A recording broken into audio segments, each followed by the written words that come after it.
Good afternoon. Today I will present a work in progress, which is broadband diffusion and the impact it had on French electoral outcomes. So just to start this presentation, I'd like to start with a little quotation from Sir Tim Berners-Lee, who is the inventor of the World Wide Web, so what we would call internet for now. And it was written in March 2017, and it starts like that. Today marks 28 years since I submitted my original proposal for the World Wide Web. I imagined the web as an open platform that would allow everyone everywhere to share information, access opportunities, and collaborate across geographic and cultural boundaries. In many ways, the way has lived up to this vision, through it has been a recurring battle to keep it open. But over the past 12 months, I've become increasingly worried. And I think this quotation at least sticks to also what was happening in the time reduction, where they were at first very enthusiastic, and then they start to become quite worried about the impact on democracy. And actually, this is also something that Sir Tim Berners-Lee will tell about in his letter. So the rest of the letter is about the three threats that the internet is making to democracy, and it's linked to the usage of our personal data and political advertisement, basically. So for me, I want to understand what was really the effect of the diffusion of internet on French electoral outcomes. And so there has been already some papers that try to study it in other democracies or more authoritarian settings.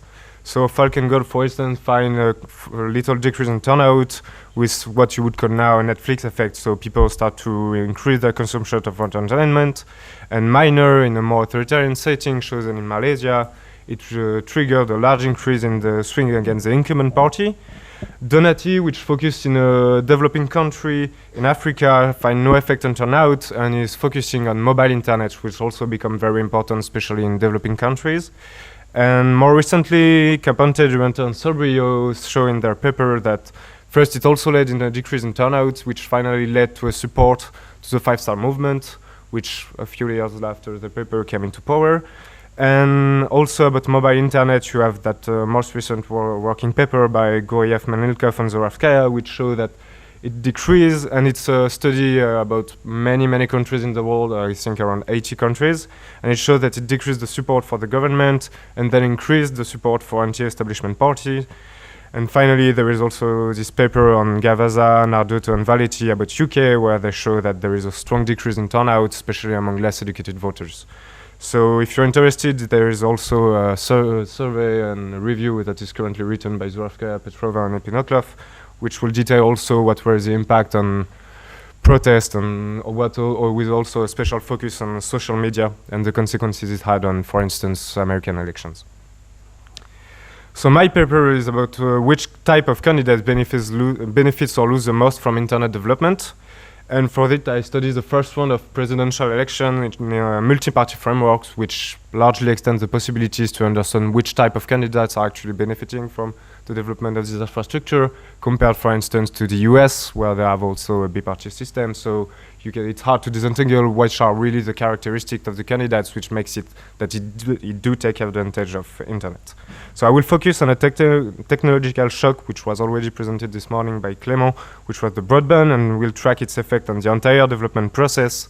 So I will start with the presidential elections in 1995 and end with the last presidential election we had in 2017. So basically, I don't find any effect on turnout compared to many papers that were written in comparable countries such as Germany or UK. But I find a negative effect on parties which are opposed to the European Union, which is also quite different from what we see in other countries. For instance, in the paper by Zoravskaya, where they show that mostly it's populist parties which are largely against Europe, which took benefit from the development of 3G. So I will show you today the definitive estimates where the treated municipality is a municipality which get access to broadband.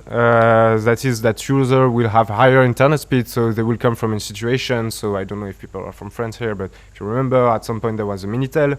You could not do many things and at least not get the news from it. And at some point, it took less time to load the page at lemonde.fr than turning the page from the newspaper. So this is the type of shock we are studying there. And I will show you IV estimates, because we might expect that politicians strategically develop the internet infrastructure if they get expectation on the effect of internet. And depending whether their expectations are true or not, we will have different endogeneity concerns, but I will show you how we can get rid of that problem. And so I don't think I will have time, but the paper also tried to use the same kind of machine algorithm that was shown in the last paper with regression causal trees to try to find the effect and heterogeneity. So the data I'm using for electoral outcomes comes from the Ministry of Interior and official electoral results. I'm controlling for many sociodemographics that comes from the National Institute of Statistics in France. The infrastructure data is coming from the internet service providers and mainly from the most important in France, the previous state monopoly France Télécom, which now is Orange. And I also use OpenStreetMap for several reasons to build some controls on other infrastructure, such as railways and so on. So to build my internet measure, you have to think about the internet infrastructure in that simplified framework, where you will live around here, and you will have to connect to the main distribution frame. And if you're farther than 5 kilometers, then you won't have any effect of having the ADSL or not, because the attenuation in the copper cable is just too strong and you won't have any good internet and it will be slow whatever you do. So this is how it looks depending on how far you are from the main distribution frame. So if you live nearby, you will have quite a good connection, but once you go below 2.5 kilometers, it starts to decrease, and at 5 kilometers, you don't get a DSL anymore. So basically, I will try to compare people living in that part of the graph to people that live above 2.5 kilometers, and the results are also robust to taking the 5 kilometer threshold. Right? So now, as I told you, we may think that there are some homogeneity concerns, for instance, if politicians provide strategically internet infrastructure to the electorate. So I will try to instrument the presence of the broadband technology in the main distribution frame by the distance to the higher level of infrastructure which connect all the broadband access servers. So broadband access servers are like huge server which handle the entire traffic of the country. There are something like 15 of them in France. So some of them are used to connect to the UK, to Germany, to Luxembourg, to Spain, and some other are used in Lyon, Paris, Nantes, and the larger cities, just try to handle the traffic. So they are all connected to what is called the backbone, which are just optic fiber connecting every important point.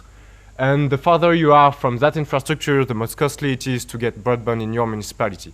So basically, I will use the fact that the farther you are from the red line, the less likely it is that you get broadband at some point in time. So the first stage, I will have a predicted quality that is a function of the average quality that is available in the entire territory in France. And I will use a discount factor that is based on the distance to this infrastructure, which I call distance to backbone.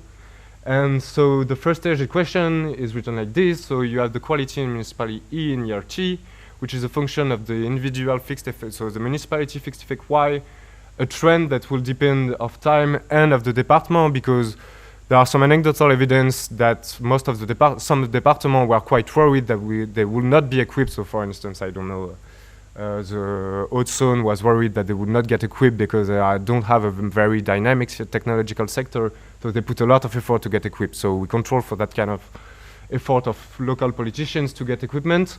And we have our instrument, the predicted quality, and then a several set of controls, which will include the size of the city, the rural status, the distance to other infrastructure, such as railway, distance to administrative capitals, and several socio-demographic controls, which are quite standard for electoral studies. So, as you can see, I'm using panels, so every control which are constant over time, such as distance, will be interacting with time-fixed effects.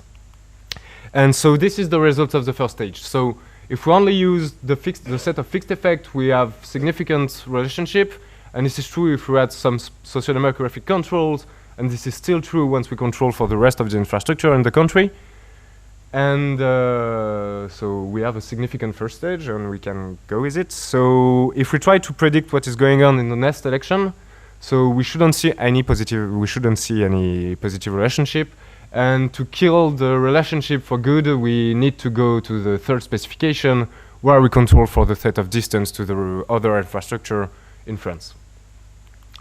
So the electoral outcomes will be measured in the municipality and will be expressed as a share of registered voters, because we want to be able to disentangle between whether there is an effect in turnout in general or whether there is an effect that is specific to some parties. And so in that framework, you can think of abstention as an additional party. So either people will vote for one candidate or they will not vote, which will be like voting for the abstention. So I will remain on mostly 5 types of politicians today, So there will be right people against the EU, right people which are for the EU, center people which are always in favor of the EU, left people which are in favor of the EU, and left people which are against the EU.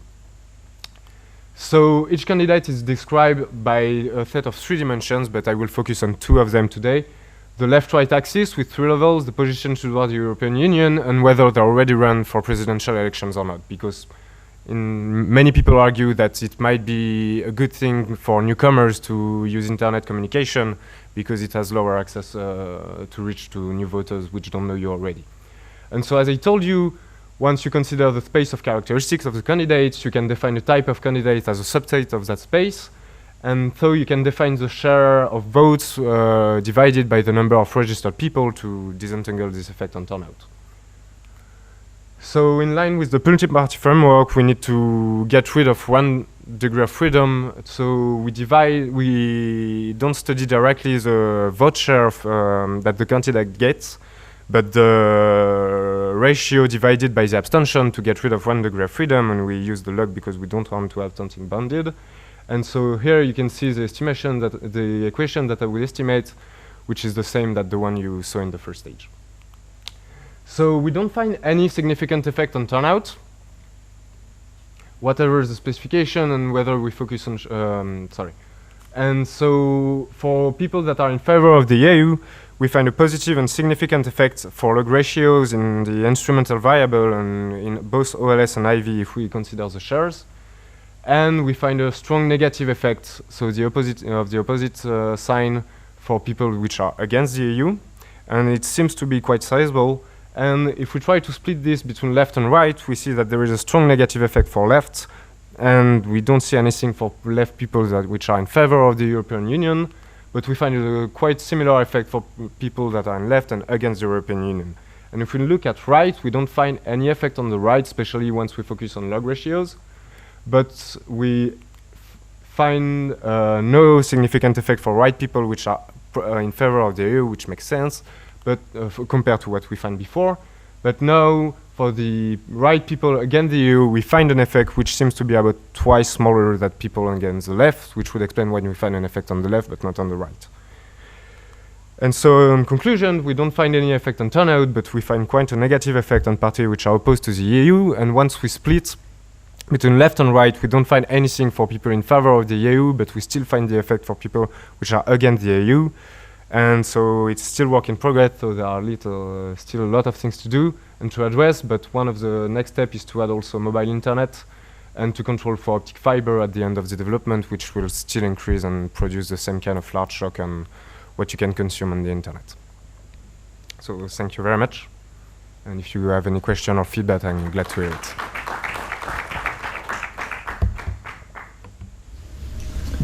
Why are your results so different than the others? So this is something we want to explore, so I'm glad if you have any idea, but one of the reasons that could be is that in France, both at the extreme left and extreme right, we don't find any newcomers, and it's people which were there for a long time and didn't really change their strategy. So it might be that just because of that, there were like the new guy which came in France was Macron, and he was right at the center, so you could not have the same change in political landscape that you had in other countries. But we still need to explore that. Yeah. I have a question on the mechanisms. Yeah. So I'm not familiar with this literature, but when in these papers or in your context, is internet seen only as a way to receive information, or also somewhere where you can express your views and opinion? And is that one reason why it may decrease turnout? If you express yourself on the net, then you feel okay and you don't go to vote? Or it's only seen as something to receive information? So that could be one mechanism, is that internet is some kind of catharsis, and I'm angry, but since I'm already angry on the internet, I don't need to be angry in the ballots. That's one possibility. Here we are quite agnostic about the mechanism because we don't really observe what people do on the internet. So for that literature, you need to focus on more specific, like what is going on social media, for instance. And so here, anyway, what we look at is what is going on once we give internet to people in a world where internet already exists, in that sense. But what is true is that to coming back to what you said about what is the difference between producing content and just reading the news, the technological shock that we are studying here is really something that allowed what we call the web the web 2, which is the point where people start to build the internet and to produce content. So this is probably part of the story, yeah.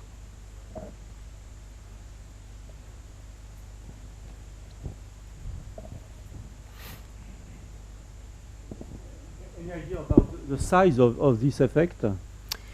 So it's a bit hard to interpret for now, but we are looking for a way to give this more easy to interpret. But basically, here the effect that we have, for instance, on left against the EU is quite large because the good quality is just a dummy. But on the other hand, it's a bit out of sample because actually no one gets really zero internet, especially at the end of the period. And at the end, but on the other hand, no one gets full internet. So for now, I'm a bit uncomfortable with giving direct interpretation. I'm comfortable with the sign. I'm not very comfortable with the magnitude. So no, I can't give you a precise answer to that. Sorry.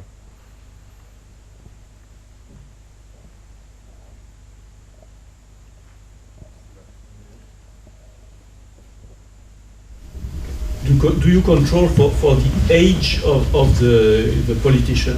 No. So this is something we would like to do when we extend the set of characteristics of candidates.